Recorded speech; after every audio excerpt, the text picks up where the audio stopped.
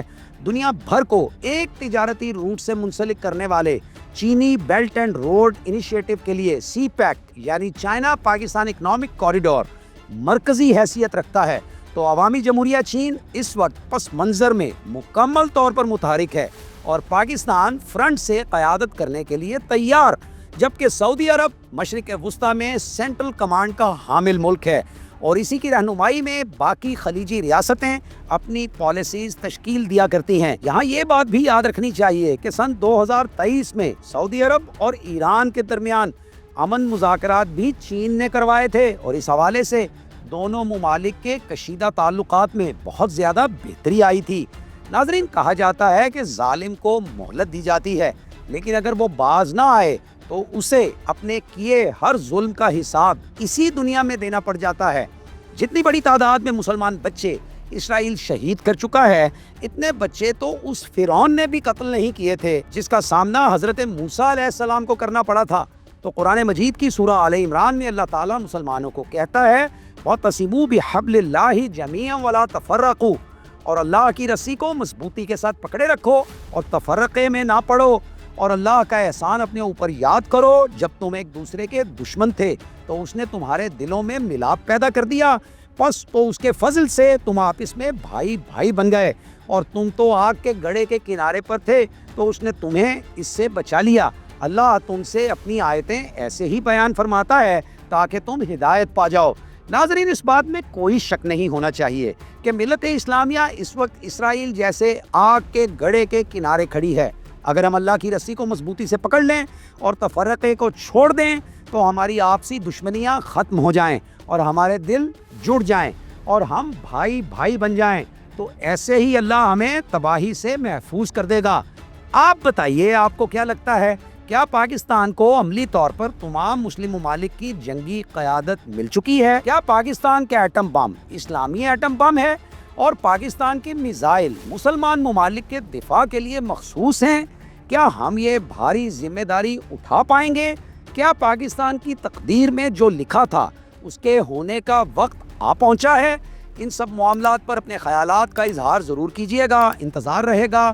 اب اجازت دیجیے، بشرط زندگی پھر ملیں گے۔ اللہ حافظ۔